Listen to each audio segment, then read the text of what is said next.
pode sentar.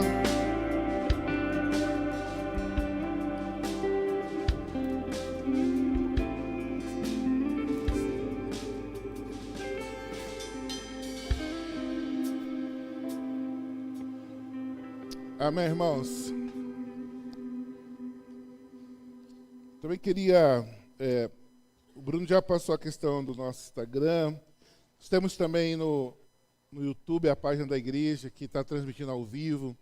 Então, divulgue para a sua família, o dia que o pessoal não puder vir no culto, pode acompanhar. E hoje eu quero agradecer o Júnior. Júnior, fica em pé aí. O Júnior abriu um podcast, né? Oi? Aí, se você quiser ouvir a mensagem MP3, coloca lá Edson Costa, Spotify. Aí vai estar lá também para você ouvir. A gente está colocando as mensagens lá para você compartilhar com o pessoal. No Spotify é Edson Costa, isso que você colocou? Aí está lá, então. Já botou a primeira mensagem dessa, a primeira parte dessa mensagem já está lá.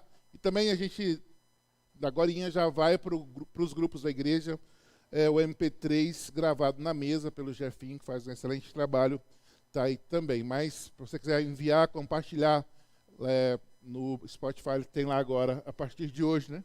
Hoje está quentinho esse negócio, entra lá que é legal. Irmãos, comecei uma mensagem semana passada, não é uma série, né? Mas eu a dividi em duas partes, com o tema hoje. Fala assim, hoje. Não amanhã. Nem ontem, hoje. Aí eu não consegui terminar semana passada, então essa é a segunda parte.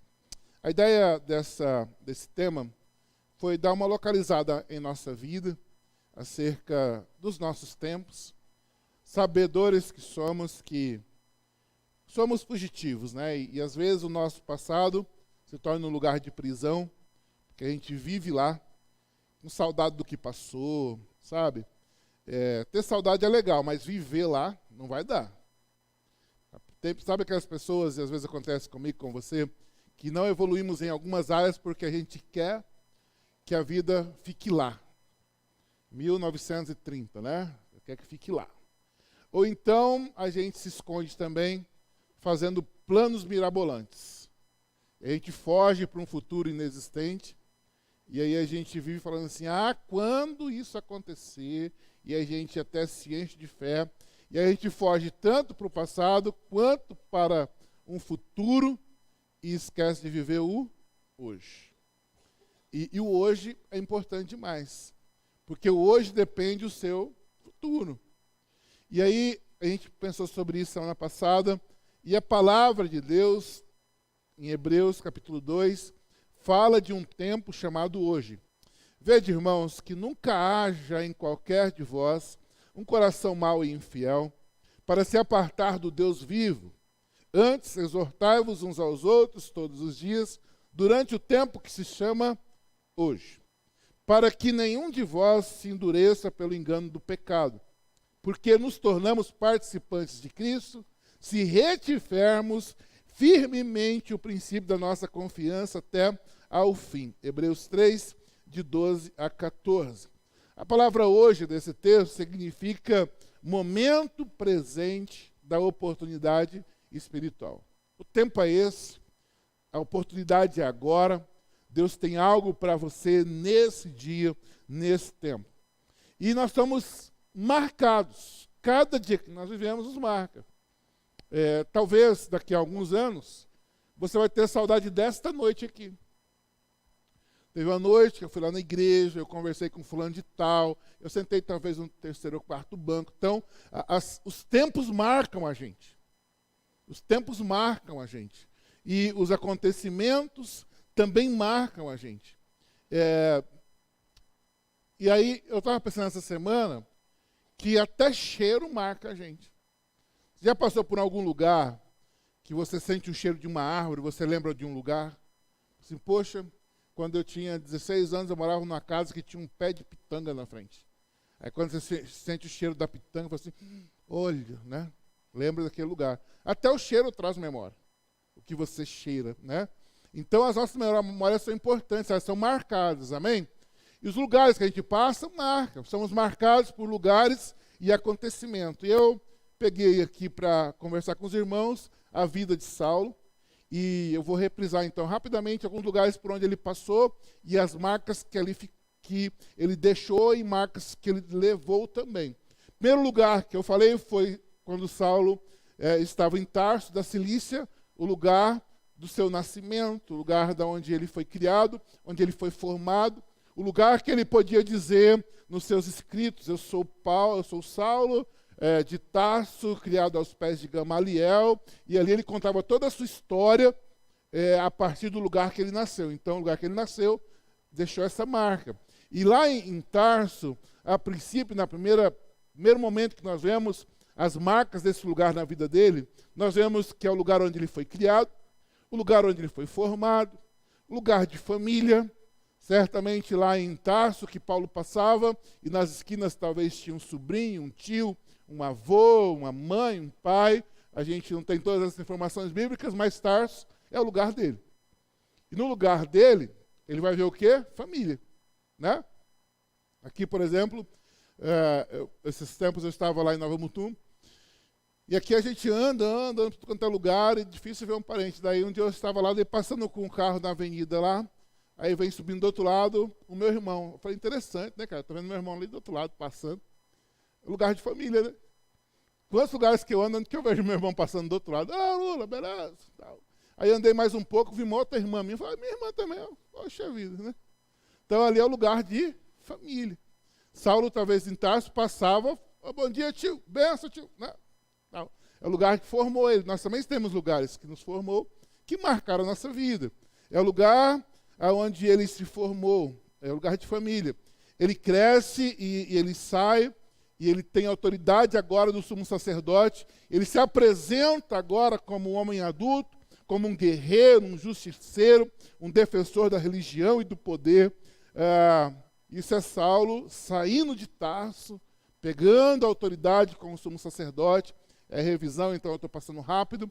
Mas quando ele está indo para Damasco, para prender e, se necessário, até matar o pessoal que estava seguindo a Cristo, né, que Cristo já tinha sido assunto aos céus, até quem continuou falando desse Jesus, ele queria era matar mesmo, queria prender, levar, e ele saiu com isso. Mas na estrada de Damasco, aí já é um outro lugar, perto da cidade, a Bíblia fala que ele foi atingido por uma luz do céu, e o cara caiu, o cara, não sei como é que foi esse manto do Saulo, mas talvez babou, né? Não sei como é que foi esse negócio.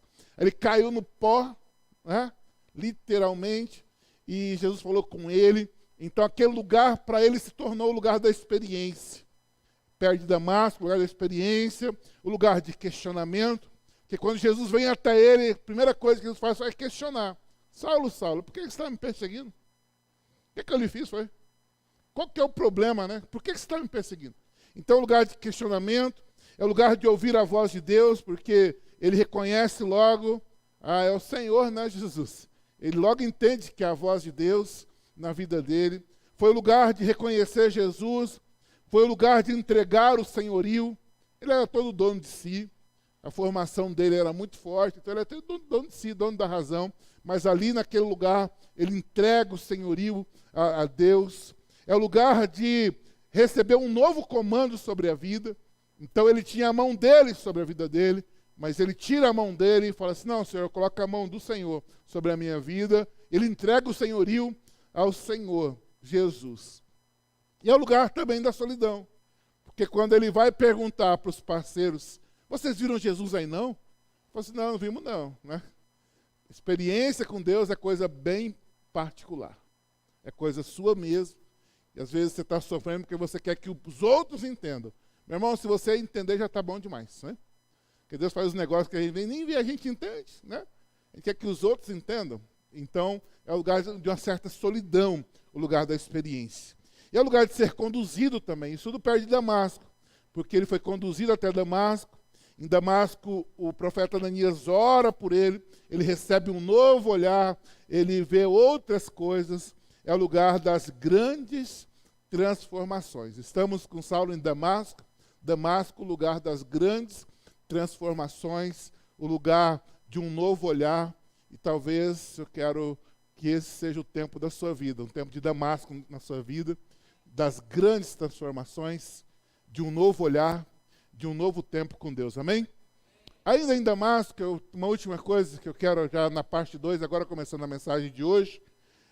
Começando a mensagem de hoje, parte 2. Vamos lá. Em Damasco ainda, eu queria destacar esse detalhe na vida de Saulo, porque ele sai da sua cidade, pega a carta do sumo sacerdote, chega em Damasco com outro olhar, e aí a Bíblia diz que ele logo começou o seu ministério. O texto diz assim, logo, vamos juntos aí? Logo começou até aí, vamos de novo. Logo, e eu fiz uma breve pesquisa sobre logo, e logo quer dizer logo mesmo, né? Quer dizer que ele rapidamente, assim, vamos logo. Foi a frase mais lógica que eu achei, né? Vamos logo. Então, o que você está dizendo para a pessoa? É com pressa, né? É agora. Então, aqui, a gente vê que Saulo, ele não foi bloqueado para mudar todos os seus pensamentos, ele não foi formado agora para ser cristão, mas diz que ele entendeu e conheceu Jesus e logo saiu contando para os outros o que Jesus tinha feito com ele. Muitos de nós, irmãos, nós poderíamos ser muito mais frutíferos se alguém lesse esse texto para nós no começo da conversão. Porque no começo eu queria saber assim, o que eu faço agora? Se alguém chegasse com Atos 9 e 20 e falasse assim, olha aqui, ó, o que você faz? Logo sai a pregar. Eu falei, estou indo. Eu não ia saber nem dar desculpa, né? Sabe, essa pressa de Saulo é algo lindo demais. Porque ele não ficou sentado esperando. Diz que ele logo começou a pregar nas sinagogas que Jesus é o Filho de Deus. Gente, esse é todo o evangelho que nós temos. Contar para as pessoas que Jesus é o Filho de Deus, que ele veio à terra, que ele salvou a mim, que salvou você. E às vezes a demora, a falta desse logo, que bloqueia muita gente que poderia ser muito frutífera. Então, se você começou agora, você se converteu e você já está pregando o evangelho, e alguém disser para você assim, você não está muito apressadinho, não? Você responde assim, você não viu Saulo? Você nunca leu a Bíblia, não? Diz que Saulo logo começou a pregar. Sabe? Porque senão a gente é bloqueado. E depois que a gente aprende a não pregar, começar a pregar é difícil. Sabe? Se você aprendeu a pregar, glorifica a Deus, continua. E logo, logo, logo, logo na sua vida. Eu te abençoo com a unção do logo. É do logo, não é do logos. Porque seria uma maldição, né? Sabe aquele carro velho, logos? Eu tive um, gente, pelo amor de Deus. Então é a unção do logo, não do logos. Vamos lá. Saulo, então, lá em Damasco, começa a pregar o evangelho. E ele vai pregando, ele vai para as sinagogas, ele vai discutir, explicar para as pessoas quem é Jesus, e que Jesus é Deus, e ele está ali fazendo o evangelho, e o pessoal começa a persegui-lo, e querem matá-lo, e ele sai de Damasco pelo muro rachado, porque tinha uma rachado no muro, o pessoal desceu ele num cesto, porque eles iam matar ele lá em Damasco, ele então vai para Jerusalém. Então, saindo com Saulo de Damasco, vamos ver as marcas que ele teve em Jerusalém e as marcas que ele deixou em Jerusalém. Jerusalém, aqui já estamos há pelo menos uns 70 anos, 60 anos, de quando Jesus estava aqui. E aí Jerusalém já se formou. Os apóstolos se organizaram, João e os outros, ali já tinha uma organização, fala assim, organização. Então, a turma de crente que tinha ali já tinha uma organização. Muita gente tinha se convertido. E aí o Saulo está em Damasco, ele sai fugido, ele chega em Jerusalém. E lá em Jerusalém, ele era conhecido como perseguidor, aquele que matava o pessoal do caminho, que prendia. E agora ele volta fugido, e ele entra em Jerusalém. Só que naquela época não tinha YouTube, não tinha Instagram. Então o pessoal não sabia de nada. Porque se fosse hoje, ele ia chegar em Jerusalém igual o rei dos crentes. Já saía lá, já dava uma patrocinadazinha Saulo se converteu. Entendeu? Ia estar no celular de todo mundo. Mas não tinha como o pessoal saber. Então ele volta crente, mas para os discípulos e apóstolos, ele era o quê? Perseguidor. E aí, meu irmão, o Saulo, quando ele vai chegando em Jerusalém, ele é o cara que acabava com as rodinhas.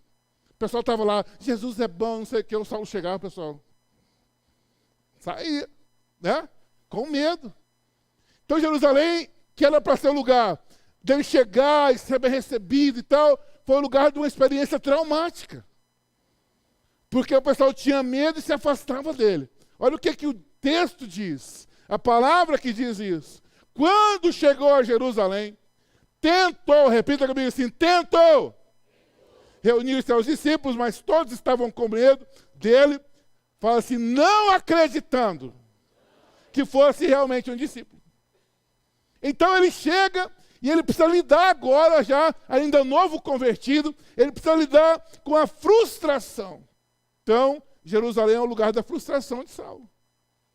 É o lugar onde ele não foi bem recebido. Não foi do jeito que ele sonhou.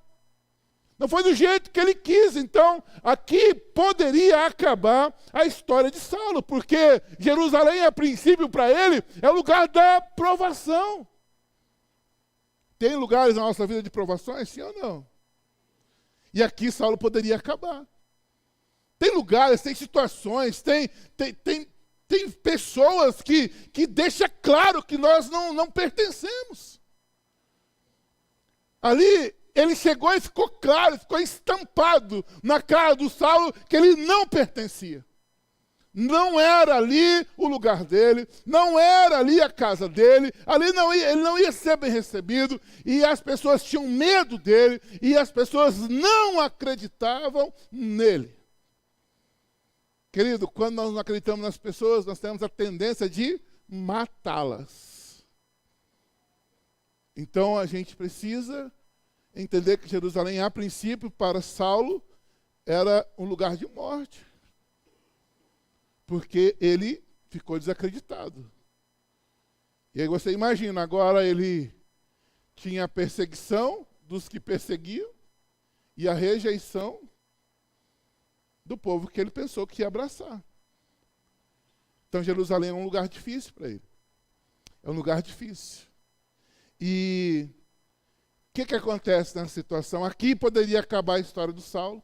E alguém contasse, não, teve um cara que veio para Damasco, converteu no caminho, caiu na poeira, depois começou a pregar aqui, foi para Jerusalém e acabou. Muitas histórias de pessoas que conheceram Jesus acabam em algum momento, é verdade ou não? Quantas pessoas que eu conheço que começaram e aí não continuaram e a gente fala assim, é porque era fraco. Eu nunca falo isso. Tem o problema das pessoas, tem que ter garra mesmo, mas eu também sou responsável por isso. Eu sou responsável, você é responsável. Porque é fácil você dizer assim, não, a pessoa não quer. O que você fez? Qual foi o seu esforço para ele ficar? Enfim, Saulo chega e recebe de cara uma aprovação, uma não aceitação, e aí entra um outro personagem na história. O texto de Atos 9, 26 e 27 diz assim, então Barnabé, só leia comigo essa parte aqui, sublinhada. Então Barnabé. Essa expressão vai aparecer muitas vezes, mas hoje eu vou mostrá-la 2 vezes. Esse então Barnabé salvou a vida do Saulo. Que diz que quando ninguém confiava, Barnabé apareceu, o levou aos apóstolos e lhes contou como no caminho Saulo vira o Senhor e lhe falara e como em Damasco ele havia pregado corajosamente em nome de Jesus. Então Barnabé pega o Saulo ali, desacreditado, abraça esse Saulo e fala assim, vamos andar comigo por Jerusalém. E aí chega o João, esse aqui é o Saulo. Ele estava indo para Damasco, a luz do céu pegou ele, e ele falou com Jesus. E eu boto fé no que ele está falando. Como nós precisamos de pessoas que botam fé em nós, né? Pessoas dizem assim, eu boto fé em você. Ele saiu apresentando o Saulo para o pessoal de Jerusalém, e o Saulo então foi recebido. Barnabé, pastor, quem é Barnabé? Barnabé significa o apoio que Saulo precisava. O apoio que ele precisava. Barnabé faz que Jerusalém se torne o lugar da aprovação de Jerusalém, em Jerusalém de Saulo, mas por causa de Barnabé, foi o lugar que ele aprendeu que ele precisava de apoio. Todo mundo precisa de apoio. Eu preciso, você precisa, todos precisamos de apoio. Saulo precisou. E por causa de Barnabé em Jerusalém, então Saulo teve o que ele precisou. Então Jerusalém se torna para ele o lugar de apoio, por causa de Barnabé. Eu quero abrir um parênteses para falar sobre Barnabé. Barnabé foi um homem, Barnabé na verdade é um apelido dado ao Zé. Fala assim, o nome do cara era Zé. José, né? Fala assim, José. Ele tinha uma terra, uma chácara, uma fazenda, nas ilhas de Chipre. É tipo falar assim, na beira do lago. Era caro o lugar. E ele vendeu a terra dele, e ele entendeu o princípio de comunidade, e o Barnabé, o Zé, entregou aos pés dos apóstolos, que dividiram entre os que precisavam. Na sombra do Barnabé aparece um casalzinho que faz a mesma coisa. Vende uma terra, vai entregar aos pés dos apóstolos, mas decidem fazer o quê? Mentir. De quem que eu estou falando? Ananias e... Eles vão na sombra do Barnabé, dão uma mentidinha. O que é uma mentidinha? Para o Espírito Santo. E saíram no caixão. O Espírito Santo matou eles. E é no nosso tempo, não é antigamente não. É a igreja de hoje. Fecha as parênteses aí que não é de Ananias que nós estamos falando. Vamos ficar com Barnabé. Mas eu queria frisar que ele que abriu essa porta de entender comunidade. Ele faz isso. E onde apareceu esse negócio de Barnabé, o nome do cara é Zé. Então Zé foi apelidado de Barnabé. Barnabé, a palavra significa filho do Espírito Santo. Toda vez que você vê na Bíblia, uma palavra começa com bar, né? Bar quer dizer filho. Então, bar e nabé, pastor, é uma redução da palavra Espírito Santo. Então, as atitudes desse Zé, o jeito que ele agia com as pessoas, com a vida.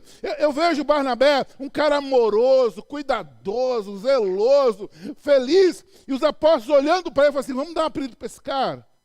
Aí aparecem os caras lá, bom de apelido, falam assim, vamos dar um apelido para ele. Falam assim, ele parece filho do Espírito Santo. Filho do encorajador. Filho do Espírito Santo. Aí o pessoal começa a apelidar ele, ô filho do Espírito Santo. Aí o nome Barnabé. Amém ou não amém? Então aqui nós precisamos de um monte de Barnabé. E as mulheres Barnabelas. É a Gabriela que pediu para falar Barnabelas. Dorcas é o quê? Dorcas Barnabé. Entendi, né? Entendi. Aí eu falei assim, e se eu colocasse Barnabolas? Não, né? Aí também não, né? Barnabelas, né? Quem são os Barnabés? Aqueles que apoiam, aqueles que cuidam, aqueles que se colocam para restaurar, para encorajar. Precisamos Barnabés na nossa vida, amém ou não amém? Você precisa de alguém que abrace você e diga, você é o cara. Eu preciso, não sei você, né? Eu preciso que alguém diga umas coisas para mim. Mas eu preciso ser alguém que diga isso para as pessoas.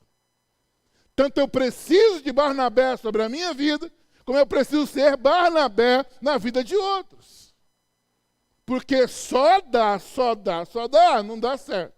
Tem que também receber. Nós trabalhamos aqui com liderança e discipulado. O seu discipulador é o seu Barnabé. Amém ou não amém? Quem tem discipulador aqui? Abraça ele hoje e fala assim, filho, eu preciso de você, senão eu morro. Quem tem líder de PG aqui? Né? Fala para o seu líder, para a sua líder, obrigado por cuidar de mim. Sabe, obrigado por cuidar de mim. Porque nós precisamos. Aqui na vida de Saulo o Barnabé foi essencial, foi a continuidade. Sem o Barnabé, o Saulo acabaria ali. Terminaria a história dele ali, queridos. Ontem eu fui para Goiânia, a gente foi para Goiânia mais cedo, porque eu precisava lá do meu Barnabé, né? Eu fui lá, fiquei quase 2 horas falando com o pastor Geraldo, também, aquela coisa toda. Ele falou assim, eu vou orar por você. Eu falei, já estou bem, né? Rapaz, como o negócio faz bem, esse negócio de discipulado. Eu estava, né, amor? Eu estava triste, acabado, destruído. Mas quando aparece alguém para dizer assim, continua, meu filho, vai lá, você é fera. Eu falo, eu sou mesmo, pastor, eu sou, é sim, meu filho. É coisa linda demais, meu Deus do céu, eu fico feliz. Se você não tem discipulador, procura hoje. Assim, eu estou te elegendo, meu Barnabé. Fala que eu sou bom, por favor. A gente precisa. Fala que eu vou para frente. Fala que eu vou dar certo, sabe? Eu, particularmente, confio em todos vocês. Aleluia. Todos vocês são fera, gente. Multiplicadores. Glória a Deus. Homens e mulheres de Deus, cheios do Espírito Santo, cheios de Barnabé aqui e Barnabelas. Sabe, vocês são demais. E é verdade, irmãos. A gente fala isso porque a gente crê mesmo, a gente crê. E olha que uma igreja cheia de Barnabé está rara, mas aqui na PIB tem um monte de Barnabé e gente precisando de Barnabé também. Sabe, é tão bom. Precisamos. Lugar de vencer. Jerusalém, então, é uma marca para Saulo, porque Jerusalém se torna o lugar de vencer a desconfiança. Ele precisava vencer a desconfiança. As pessoas olharam para ele e falaram assim, rapaz, esse cara está armando para o nosso lado. Isso, quando eu converti, eu fui lá na minha cidade, aí a Thalita foi comigo. Um amigo meu me viu, conversou com ela, nem olhou na minha cara. Aí ele perguntava para a Thalita assim, isso aí é crente mesmo, é? Aí eu falei assim, não, moço, está até formando pastor aí. Ué, dona Thalita, é verdade, é? Eu olhava bem assim, nem olhava na minha cara. Eu falei assim, aqui eu vou ter que vencer a desconfiança. Graças a Deus, já tem 20 anos que eu estou no Evangelho, né? E a pessoa tem que dizer, prestou mesmo, deu certo, né? Mas sabe, irmãos, as pessoas, eu e você, precisamos vencer a desconfiança. Se ninguém acredita em você, pode saber que aqui tem um pastor que acredita em você. Sabe, o seu líder acredita em você. O seu líder de rede acredita em você. O seu líder de setor acredita em você. O seu discipulador, então, pelo amor de Deus, esse aí é que acredita mesmo. Nós discipulamos porque acreditamos, amém ou não amém? Acreditamos que você tem ido bem, que você vai ainda muito melhor para a glória de Deus. Jerusalém se tornou o lugar onde o Saulo precisou assumir também seu ministério. E ali em Jerusalém, o camarada era trabalhador, gente. Ele era de pregar o evangelho mesmo. Pregou em Damasco, foi perseguido. Chegou em Jerusalém, venceu a desconfiança, começou a pregar. E a palavra diz que falava e discutia com os judeus de fala grega, mas esses tentavam matá-lo. Sabendo disso, os irmãos o levaram para Cesareia e o enviaram para Tarso. Fala assim, Tarso, de novo. Ele saiu de Tarso. Agora o pessoal queria matar ele. E os irmãos falaram assim, esse Saulo, o bicho é complicado demais. Ele é muito rápido. Aí pegou e falou assim, vamos aí em Cesareia, que era perto. Tem um navio que passa para Tarso. A gente vai pagar a sua passagem, viu, filho? Só de ida. Fica por lá mesmo, esfria a cabeça. Esfria a cabeça. Tem gente, quando vê alguém muito animado com Deus, fala assim, esfria a cabeça, né? Que não aconteça com você em nome de Jesus.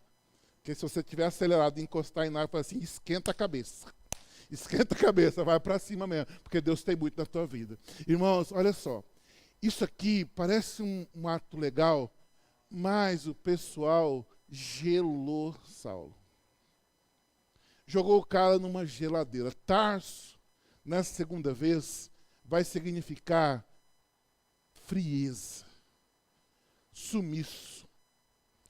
Só ainda aqui abrir um parênteses, o Saulo ele poderia ser melhor administrado, mas a igreja vivia nesse tempo um tempo de paz. E o texto diz assim, a igreja passava por um período de paz, assim, período de paz.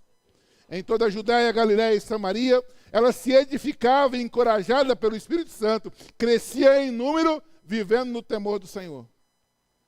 Então a paz gera crescimento. Então, toda vez que o seu PG, a sua rede, a sua igreja estiver vivendo em paz, ela vai crescer. Toda guerra, toda briga gera diminuição. Alguém pode falar assim, pastor, como assim? Assim, meu irmão, vai numa igreja bem pequenininha para você ver, tem 5, 6 brigas em média. É o irmão da família tal que não fala com o irmão da família tal. Então não cresce, por quê? Porque tem guerra. Famílias em guerra não funciona. Nada em guerra funciona. Mas diz esse tempo que a igreja tinha paz, e por causa da paz a igreja crescia em número. Ela se edificava e crescia em número. Então eu quero profetizar que a nossa igreja vai ter paz por muitos anos, para que ela cresça muito. A paz gera crescimento. A paz gera crescimento. Eu estava falando no outro culto, falar de novo, né? Esses dias, esses tempos, acho que um ano atrás, 2, eu perdi um negócio, eu perdi feio. Eu estava numa discussão, numa situação, então eu falei assim, gente, tem que olhar, o rapaz lá está indo bem, você tem que ver o tanto de gente que tem lá. O cara falou assim, não é porque tem muita gente que tem Deus. Eu falei, aí eu parei a discussão, falei, acho que eu perdi essa. E eu saí frustrado, falei, rapaz, o que eu respondo para esse cara? E fiquei assim. Aí eu cheguei em casa e consultei minha filósofa. Cheguei em casa e falei, amor, tomei uma ali naquela reunião, você não tem acredito. Falei, o que foi? Ela já irritada, se eu perdi, ela já se irritou. O cara falou assim que não é porque tem muita gente que tem Deus, eu não soube o que responder, não. Eu acho que eu perdi. Ela falou, perdeu não? Eu falei, então não perdi, não. O que eu tinha que falar? Ela falou assim, você tinha que falar assim. Eu falei, então me ensina. Nem toda multidão tem Deus. Mas aonde tem Deus, tem multidão. Aí eu falei assim, não tem como voltar, você não podia ter me falado isso ontem. Que eu fiquei sem voz na reunião. Eu falei, acho que eu dancei nessa. Mas eu estou esperando outra oportunidade. Na outra, falei assim, tá certo, mas se tem Deus, tem que ter multidão. Jesus não andava com multidão? Se tem Deus, tem paz, tem que ter gente. Quem não gosta de uma igreja em paz? Quem não gosta de Deus? Todo mundo gosta de Deus, gente. Sabe, então aqui nós vemos que a igreja passava por um tempo de paz. E ela crescia. Fecha parênteses, voltemos para o Saulo. O que fizeram com o Saulo? Deram a passagem para Tarso, então Tarso, segunda vez. E aí, não tem nem texto da Bíblia que diz dele dessa segunda vez lá. Não tem nem texto. Lá ele não abriu igreja. Lá, rapaz, esse lugar, pela segunda vez, é o lugar do silêncio de Saulo. Não fala que abriu igreja, que tentaram matar, nem quiseram matar ele lá. Ele foi para o silêncio. Alguns estudiosos dizem que esse tempo aí são 3 anos e meio, 4. Outros dizem que são 10 anos. Eu digo que eu não sei, entendeu? Porque eu não sei mesmo, tem que ver o cara. Vamos ficar com 3,5, que é o tempo do seminário, né? Aí o cara fica lá esquecido, cara. E não tem registro dele. Agora você veja bem, um fenômeno, né? Revolucionou Damasco, chegou em Jerusalém, bagunçou tudo, um pregador. Agora o cara vai no navio e é esquecido lá. Então Tarso, a segunda vez, é o lugar do esquecimento, o lugar do esfriamento. E aí está lá, o Saulo, talvez voltou a trabalhar com tendas, né? Construir casinha para o povo. Ficou lá. Talvez seja o seu caso, aconteceu alguma coisa com você e você não pegou mais no arado, você esfriou. Talvez você está em Tarso e Deus trouxe você aqui nessa noite para te tirar daí. Deus trouxe você. Gente, não tem problema passar por períodos de Tarso, mas viver em Tarso não dá. Viver frio, viver desanimado, viver sem pegar no arado, viver no que passou, viver no que vai acontecer, viver ali apagado. Não é o lugar que Deus quer você. Não é frio, não é desanimado. Aconteceu alguma coisa, pastor, eu estou meio em Tarso. Meio em Tarso já está bom, agora você é em Tarso completo, aí dançou. Mas Deus trouxe você para te tirar. Para tirar você. Hoje você sai daí em nome de Jesus. E como que eu saio, pastor? De novo, gente. Diz o texto bíblico. Então,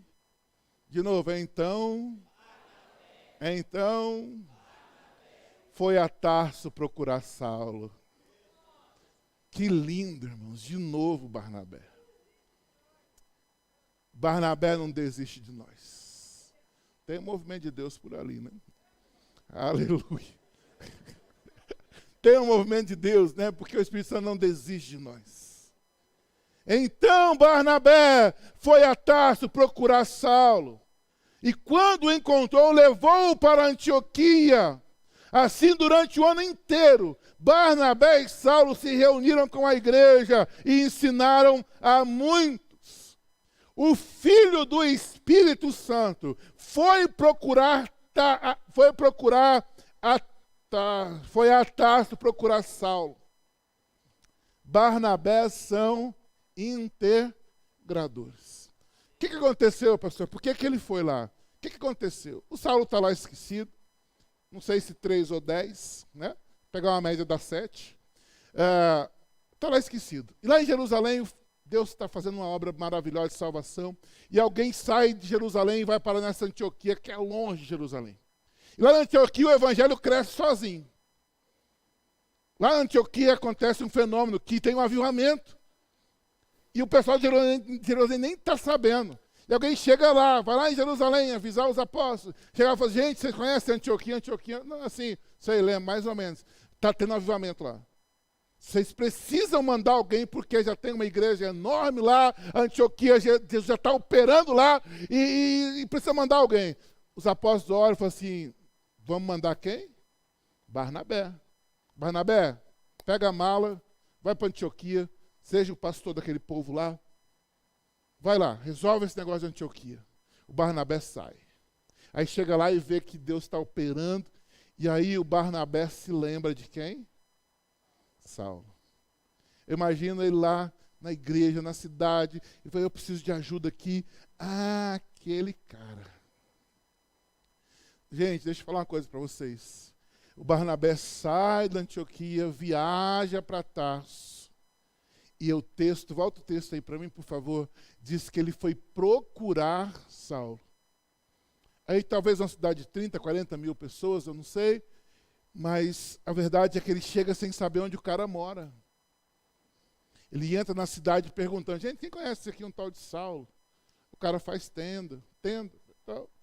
Eu preciso achar ele. E ele vai atrás, ele vai procurando. E aí diz assim, quando o encontrou. Gente, veja bem. Quem é que tem, só os líderes de PG, líder. Levanta a mão assim. Se você olhar no seu grupo de WhatsApp, tem um monte de gente em Tarso. E você precisa se levantar como Barnabé. Quem que passou por aqui, gente? Quem que passou por sua vida? Quem passou por sua vida que hoje você pode ser Barnabé na vida dele?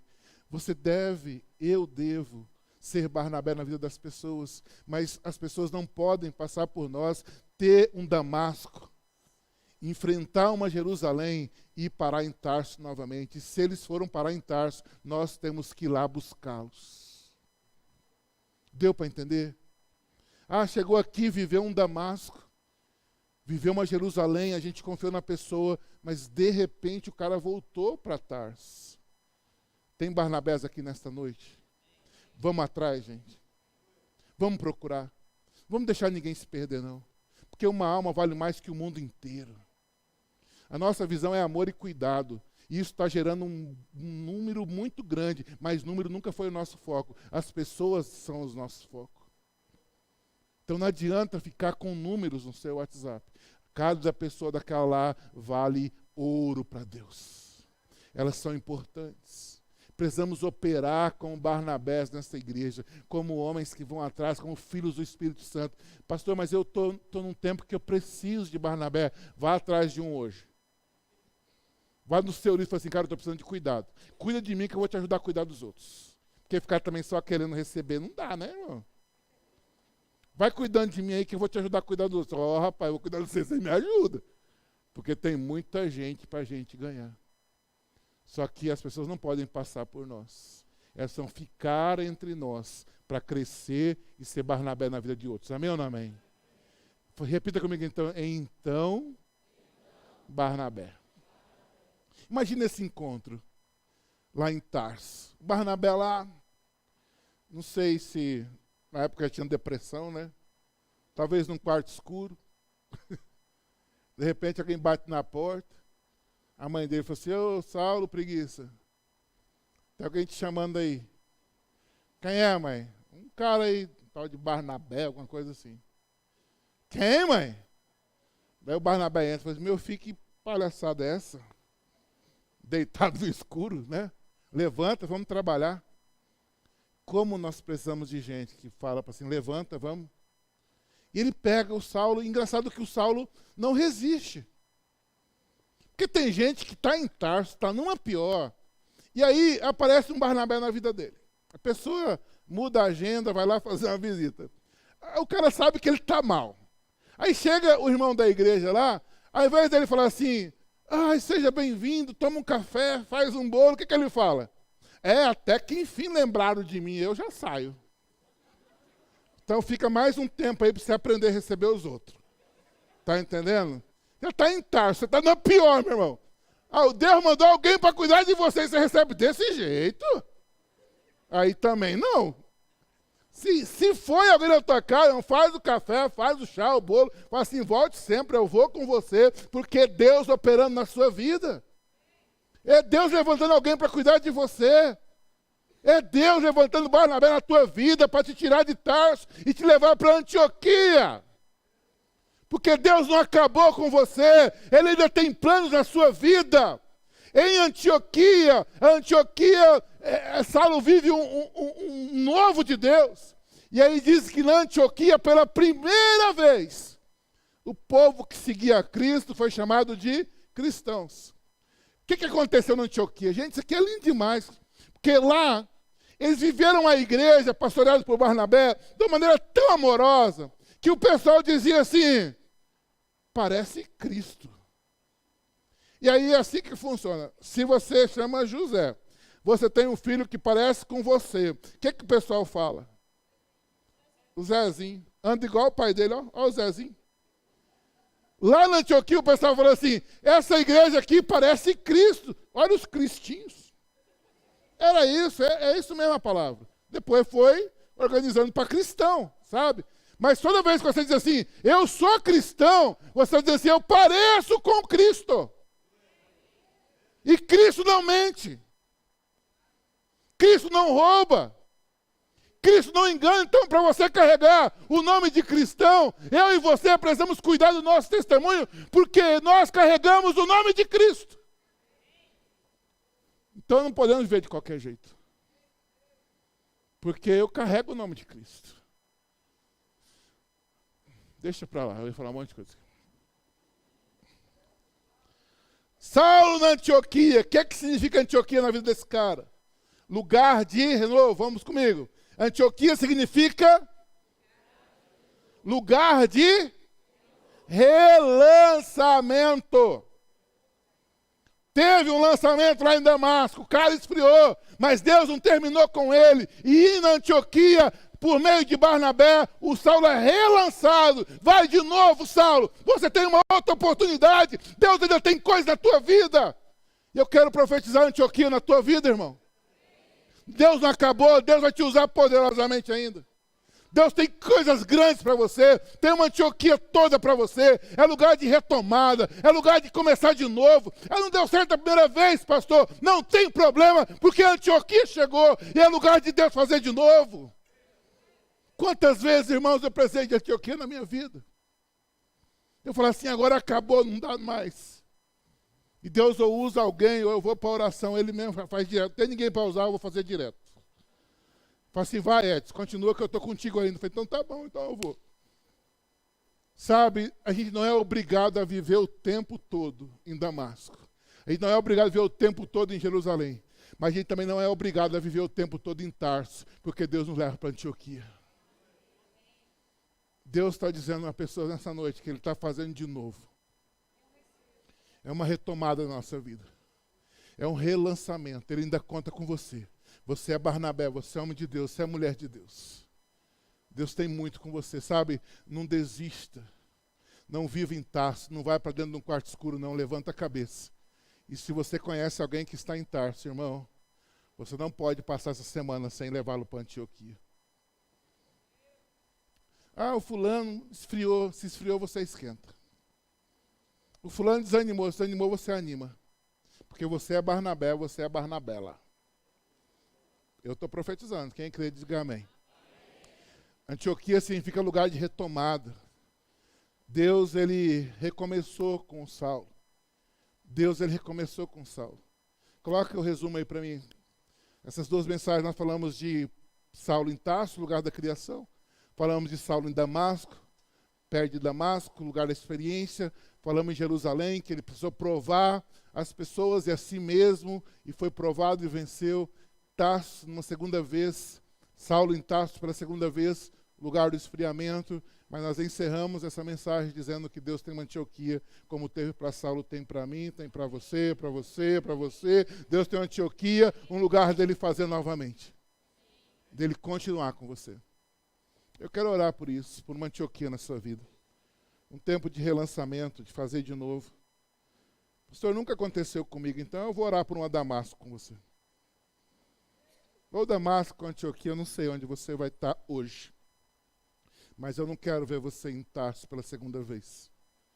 Eu não quero que você fique no lugar da desistência. Eu quero orar com você. Pai, em nome de Jesus, eu quero orar por homens e mulheres aqui nesta noite. Que talvez vivam um tempo de Tarso pela segunda vez, como aconteceu com Saulo. Lugar que foi esquecido. Lugar que foi deixado. Mas Deus tem uma Antioquia na vida deles. Eu peço que isso comece a acontecer, um novo ânimo, Senhor. Um novo ânimo na vida dos teus servos, das tuas servas. Um novo tempo, Senhor. Um novo tempo. Eu não vou convidar para vir aqui à frente, eu estou falando com crente, com não crente, com quem ouviu essa mensagem aqui ou pela internet. Eu estou falando com você. Eu vivo, pastor, um tempo de Tarso pela segunda vez. Eu me sinto esquecido, eu me sinto abandonado, mas eu não vou ficar aqui, eu estou pegando a minha mala. Eu vou para Antioquia, porque lá Deus tem o que eu faço. E só Antioquia é aqui também, nesse lugar. É aqui, é nesse tempo. Eu quero um tempo de Antioquia na minha vida. Só você que quer isso, fique em pé no teu lugar. Tempo de se sentir valorizado. E aí, pastor, o que é que eu faço? Cara, procura alguém urgente. Qualquer líder de PG nosso é preparado para cuidar de você. Todo líder é preparado. Todo líder é preparado. Nós amamos pessoas. Mas se você ficar quietinho, talvez a gente não consiga te achar. Mas se você vier atrás e dizer, olha, pastor, eu preciso, eu vou te encaminhar. Nesses dias eu tenho sido muito feliz. Até hoje o irmão me agradeceu porque eu dei o encaminhamento para ele e para a família. Ele está super feliz onde está, com a família. E a gente não consegue mais cuidar de todo mundo. Então a gente encaminha para pessoas que vão cuidar de você. Faça um sinal, faça alguma coisa. Mas eu quero Antioquia na minha vida. Pai, em nome de Jesus, eu abençoo esses irmãos em pé. Eles estão dizendo que precisam de uma Antioquia, Pai. Nós nos sentimos completamente envolvidos com eles, Pai. Nos sentimos responsáveis por eles. Eu peço que o Senhor restaure esse ânimo agora, Pai. restaure essa alegria, que ele saia daqui dizendo: Deus ainda tem Antioquia para mim. Deus ainda tem trabalho para mim. Deus ainda tem ministério para mim. Ele não terminou comigo. Anima os teus servos, Pai. Anima os teus servos. Eu profetizo tempos de Antioquia, em nome de Jesus. Amém, amém e amém. Aplauda o Rei do Céu.